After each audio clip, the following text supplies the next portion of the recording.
नमस्कार, स्वागत है आपका। आप देख रहे हैं बीपी गंगा। मैं हूं आपके साथ प्राची पाराशर। शाम 5 बजे के बुलेटिन की शुरुआत करेंगे अहम खबर के साथ। बसपा कार्यकर्ताओं के सम्मेलन में खाने की लूट मची। अमरोहा की ये खबर है। खाने के पैकेट पर बसपा कार्यकर्ता टूट पड़े। खाने के लिए बसपा कार्यकर्ताओं में भगदड़ मच गई। भगदड़ में बसपा के कई कार्यकर्ता घायल भी हो गए। अमरोहा के हसनपुर तहसील का ये मामला है, जिसकी तस्वीरें आप अपने टेलीविजन स्क्रीन पर देख पा रहे हैं। आप देखिए, बसपा का ये कार्यक्रम बात चुनावी होनी थी, लेकिन इस चुनावी चर्चा में खाना ही मुद्दा बन गया और खाने को लेकर भगदड़ मच गई, लूटपाट मच गई। और देखिए, कोई पहला मामला नहीं है। इससे पहले भी ऐसी कई तस्वीरें सामने आती रही हैं, जहां बसपा के सम्मेलनों में कभी केक को लेकर तो कभी खाने को लेकर इस तरीके की लूटमार मचती है। भगदड़ में बसपा के कई कार्यकर्ता घायल हुए हैं, ऐसी जानकारी निकलकर सामने आई है। और ये हसनपुर तहसील का मामला है, जहां पर बसपा कार्यकर्ता सम्मेलन में खाने की लूट मच गई। मकसद ये था कि कार्यकर्ताओं में जोश भरना है, उत्साह भरना है आने वाले चुनाव को लेकर, लेकिन यहां तो खाने की भूख ही कार्यकर्ताओं पर भारी पड़ गई और इस भगदड़ में कई कार्यकर्ता घायल हो गए। ये खाने के पैकेट आए थे कार्यकर्ताओं के लिए, लेकिन इन्हें लेने के लिए ऐसी लूट मची कि कार्यकर्ता ये भूल गए कि वो चुनावी चर्चा के लिए आए हैं। ऐसा लगा मानो जैसे ये पूरा सम्मेलन खाने पर ही केंद्रित।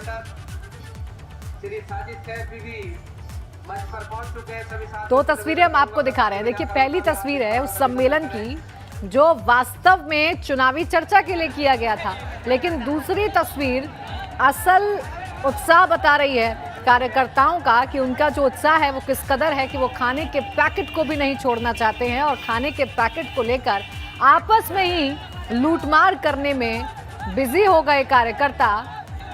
और ऐसी भगदड़ मची कि कई कार्यकर्ता घायल भी हो गए हैं। एक्सक्लूसिव तस्वीरें हम आपको दिखा रहे हैं। तो खाने के पैकेट पर बसपा के कार्यकर्ता टूट पड़े और ये पहली बार नहीं है जब बसपा के सम्मेलनों में, बसपा के आयोजनों में इस तरीके की हरकत हुई हो। इससे पहले भी केक को लेकर भगदड़ मच चुकी है, खाने को लेकर भगदड़ मच चुकी है कई कार्यक्रमों में, और आज एक बार फिर से यही तस्वीर बनी है जब कार्यकर्ता चुनावी चर्चा को भूल खाने पर केंद्रित हो गए और लूटमार मच गई खाने के पैकेट की और एक दूसरे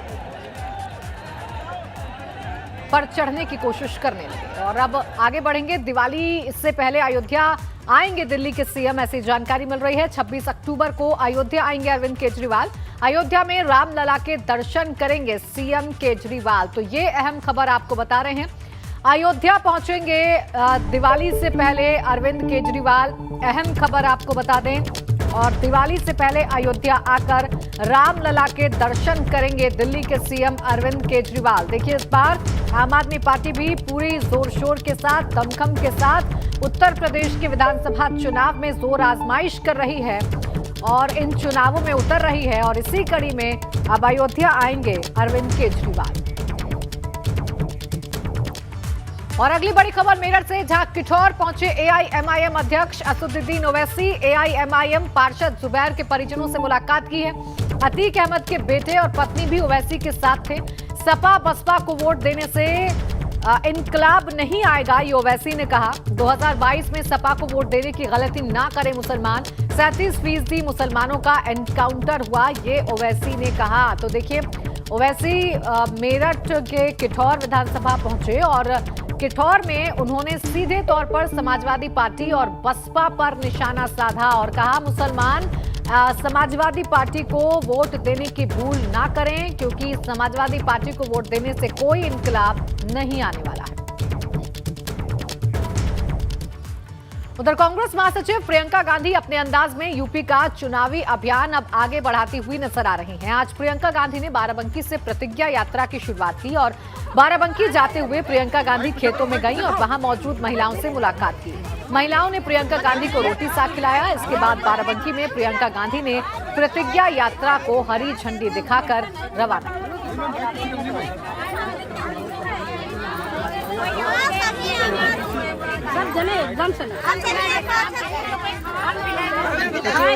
तस्वीरें हम आपको दिखा रहे हैं जब प्रियंका गांधी बाराबंकी जाते वक्त एक खेत में पहुंच गई अचानक से और वहां पर काम करने वाली महिलाएं प्रियंका गांधी को अपने बीच में देखकर उत्साहित हो गई और फिर उन्हें खाना खिलाने की ओर। हमारी पहली प्रतिज्ञा, टिकटों में महिलाओं को 40% हिस्सेदारी, लड़कियों को, छात्राओं को स्मार्टफोन और स्कूटी। दूसरी प्रतिज्ञा, किसानों का पूरा कर्जा माफ होगा। तीसरी प्रतिज्ञा, 2500 में गेहूं धान, 400 पाएगा गन्ना किसान। चौथी प्रतिज्ञा, बिजली बिल सबका हाफ, कोरोना काल का बकाया साफ। पांचवी प्रतिज्ञा, दूर करेंगे कोरोना का आर्थिक मार, परिवार को देंगे 25,000। आखिरी प्रतिज्ञा, 20 लाख को सरकारी रोजगार। और इस प्रतिज्ञा यात्रा रथ या फिर ये कहें कि इस बस में क्या खास है, ये आपको दिखाते हैं संवाददाता शैलेश अरोड़ा की रिपोर्ट में। सपा के अखिलेश यादव और प्रसपा के शिवपाल यादव की रथ यात्रा के बाद आज से कांग्रेस की प्रतिज्ञा यात्रा की शुरुआत होगी और कांग्रेस की प्रतिज्ञा यात्रा के दौरान ये बस जो है वो उत्तर प्रदेश के अलग अलग ज़िलों में जाएगी। जो कांग्रेस की विचारधारा है उससे लोगों को बताया जाएगा। आगे कांग्रेस चुनावी कौन से वादे लेकर जाती है इसके बारे में लोगों को बताया जाएगा। वो कौन सी प्रतिज्ञाएं होंगी जो आज जिनका ऐलान किया जाएगा उसके बारे में जनता को बताया जाएगा कि आखिर क्यों जनता कांग्रेस को वोट दे, ये कोशिश होगी। और आप देख सकते हैं यही वो बस है जो अलग अलग ज़िलों में जाएगी। 3 यात्राएं आज से शुरू होनी है। हम इस समय बाराबंकी में मौजूद है और बाराबंकी से जो ये बस रवाना होगी इस प्रतिज्ञा यात्रा में वो लखनऊ। वहीं सहारनपुर में कांग्रेस नेता इमरान मसूद ने बड़ा बयान दे दिया। कहा कि बिना गठबंधन के भाजपा को हराया नहीं जा सकता। कांग्रेस किसी जाति धर्म विशेष की ना पार्टी है, ना जाति धर्म विशेष के नाम के ऊपर हम राजनीति करते हैं। और इसीलिए प्रियंका जी ने जब प्रतिज्ञा की बात आई तो प्रतिज्ञा के अंदर नौजवान की बात है, किसान की बात है, मजदूर की बात है, गरीब की बात है, प्रदेश के विकास की बात है। और यही कांग्रेस है कि देश के अंदर रहने वाले तमाम नागरिक, चाहे वो किसी मत के हों, किसी धर्म के हों, किसी जाति के हों, उनके समान अधिकार हैं। वहीं अब कांग्रेस की प्रतिज्ञा यात्रा को लेकर सियासी बयान भी सामने आए हैं। यूपी के औद्योगिक विकास मंत्री ने कांग्रेस को बेदम बताया तो संजय निषाद और ओपी राजभर ने भी तीखा हमला बोला है। प्रियंका वाड्रा गांधी भी लिखती हैं, तो वो जब से उत्तर प्रदेश में आई है, मैं याद दिलाना चाहता हूं कि वो उत्तर प्रदेश में 2014 के चुनाव के पहले आई थी। बड़ी धमाकेदार एंट्री हुई थी राजनीति में और उत्तर प्रदेश से शुरू हुई थी। तो 2014 में जब उन्होंने अपनी शुरुआत करी तो जो 2009 में 21 सीटें थी उत्तर प्रदेश में कांग्रेस की, वो घटकर 2 रह गई। फिर ये कहा कि अब की बार प्रियंका गांधी उत्तर प्रदेश को ठीक कर देंगे और 2017 के बाद ये फिर सक्रिय हुई। और फिर सक्रिय होने के बाद जो 2 सीटें कांग्रेस की थी, माता जी की और पुत्र की, वो घटकर 1 रह गई। तो ये जादू करिश्मा हुआ तभी तो 21 से 2 पर। उत्तर प्रदेश में विपक्ष की भूमिका निभा वाला के माई के लाल पैदा हो। मुख्यमंत्री और कैबिनेट मिनिस्टर से लड़ाई कौन किया? ओम प्रकाश राजभर। सदन में 403 विधायकों में अकेले ललकारा ओम प्रकाश राजभर। देश की सत्ता से, भारतीय जनता पार्टी और प्रदेश की सत्ता से अगर कोई लड़ रहा है तो सिर्फ ओम प्रकाश राजभर। ये तो चुनाव आ गया, सब ड्रामा कर रहे हैं और कुछ है नहीं। पहले तो कांग्रेस को ही कहेंगे कि जिन राज्यों में उनकी सरकार है, कांग्रेस की कई राज्यों में उनकी सरकार है, तो जो यहाँ बोल रही हैं प्रियंका जी, पहले उन राज्यों में लागू करके दिखा दें। बोलने की जरूरत नहीं पड़ेगी, अपने आप समाज जुड़ जाएगा। 5 राज्यों, कई राज्यों में उनकी सरकार है ना, तो वहाँ अपना लागू करा लें नीति, जो भी नीति लागू कराना है करा ले पहले, अब करा के दिखा दें अपने आप। यहाँ कहने की जरूरत नहीं पड़ेगी, गुमराह करने। प्रियंका गांधी पर भाजपा सांसद का सियासी हमला देखने को मिला। प्रियंका की घोषणाओं पर भाजपा सांसद संगम लाल गुप्ता बोले, कहा कि ना 9 मन तेल होगा, न राधा नाचेगी। जहां कांग्रेस की सरकार वहां घोषणाएं करेगी। प्रियंका गांधी आज 7 प्रतिज्ञाएं करने जा रही है, जिसमें अगर बात करें तो 20 लाख सरकारी रोजगार की बात की गई है और इसके साथ साथ बिजली का बिल आधा माफ करने की बात की गई है। हमारे साथ बातचीत के मौजूद है प्रतापगढ़ से सांसद संगम लाल गुप्ता जी। सर, 7 घोषणाएं करने जा रही हैं, महिलाओं को 40% टिकट, गन्ना का एमएसपी जो है 400 और इसके अलावा अगर गेहूं और धान की बात करें तो 2500 एमएसपी करने जा रही है, बिजली का बिल अदा करने जा रही है। हाँ, देखिए प्रियंका गांधी जी एक दो जगह उनकी सरकार बची है, वहाँ उनको ये सारे चीज़ लागू करना चाहिए। और दूसरी बात देखिए, चुनाव जब आता है, जो पार्टी ख़त्म हो चुकी, जिसको जनता ने नकार दिया है, देश पे इतने दिनों तक राज किए, 2014 के बाद मोदी जी के नेतृत्व में पूरे देश में जनता खुशहाल है। और 4.5 साल की सरकार में उत्तर प्रदेश में जनता जिस विश्वास के साथ भारतीय जनता पार्टी को वोट दी थी और 325 सीटें भारतीय जनता पार्टी को दी थी, तो विकास का मुद्दा, राष्ट्रवाद का मुद्दा और उत्तर प्रदेश में जो बदलाव हुआ है 4.5 सालों में, जनता बाखूबी देख रही है और पूरी तरीके से भारतीय जनता पार्टी और योगी और मोदी जी के साथ खड़ी है।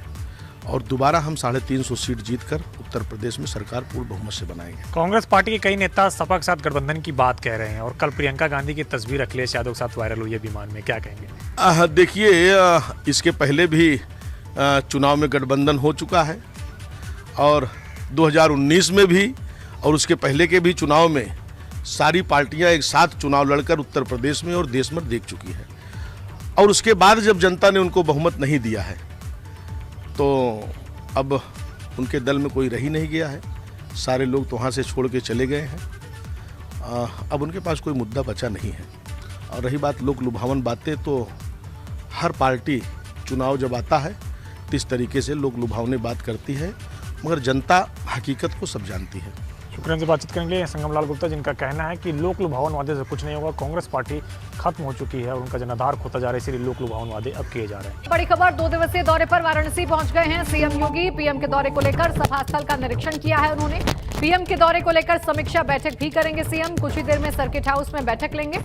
25 अक्टूबर को वाराणसी आएंगे प्रधानमंत्री नरेंद्र मोदी। अपने संसदीय क्षेत्र आना है पीएम को और उससे ठीक पहले सीएम आज वाराणसी पहुंचे हैं तैयारियों का जायजा लेने के लिए। जैसे जैसे यूपी विधानसभा चुनाव नजदीक आ रहे हैं, वैसे वैसे सीएम योगी ने भी विपक्ष पर हमले तेज कर दिए हैं। आज फिर उन्होंने लखनऊ, सुल्तानपुर और अंबेडकर नगर में विपक्ष पर तीखे प्रहार किए। सरकार की सोच, सरकारें पहले भी आती थी, लेकिन पहले सरकारें अपने परिवार को ही प्रदेश मान लेती थी। आपने 2012 से 17 के बीच में देखा होगा, एक पूरा खानदान लूट खसोट पे लगा हुआ था। महाभारत के सारे रिश्ते उनके साथ पास थे। कहीं चाचा है, कहीं मामा है, कहीं नाना है, कहीं भतीजा है, कहीं कोई और है। ये सब रिश्ते महाभारत के रिश्तों को ताजा कर रहे थे। कोई किसी को धक्का देके बाहर कर रहा है, कोई किसी को मार रहा है, कोई किसी की संपत्ति को कब्जा कर रहा है, कोई कहीं दंगों को आगे बढ़ाने का कार्य कर रहा है। ये सब चलता था। महाभारत का दृश्य अगर देखना था तो भाइयों बहनों, 12 से 17 के बीच में जो सरकार प्रदेश में थी, उसका वो जीवंत कलयुगी अवतार थी। पेशेवर अपराधी और गुंडों को बहुत स्पष्ट संदेश है कि अगर गरीब के जमीन पर, संपत्ति पर कब्जा करोगे, व्यापारियों की संपत्ति को हड़पोगे, जबरन कहीं सार्वजनिक स्थान पर कब्जा करने का प्रयास करोगे, तो ये संपत्ति तो सरकारी है या गरीब की संपत्ति तो गरीब को मिल ही जाएगी, लेकिन खानदान की भी कोई संपत्ति होगी तो उससे भी हाथ गंवाना पड़ेगा। और जबरन दादागिरी दिखाने का प्रयास करोगे तो बुलडोजर भी अपना तैयार रहता है। फिर इससे पहले होली आती थी, कर्फ्यू लग जाता था, दीपावली आती थी, फिर कर्फ्यू लग जाता था, रामनवमी आती थी, कर्फ्यू लगता था, जन्माष्टमी आती थी, कर्फ्यू लगता था, शिवरात्रि आती थी, कावड़ यात्रा सरकार नहीं निकालने देती थी, कहती थी दंगे हो जाएंगे। भाइयों बहनों, विगत 4.5 वर्ष के अंदर उत्तर प्रदेश में कोई दंगा नहीं हुआ।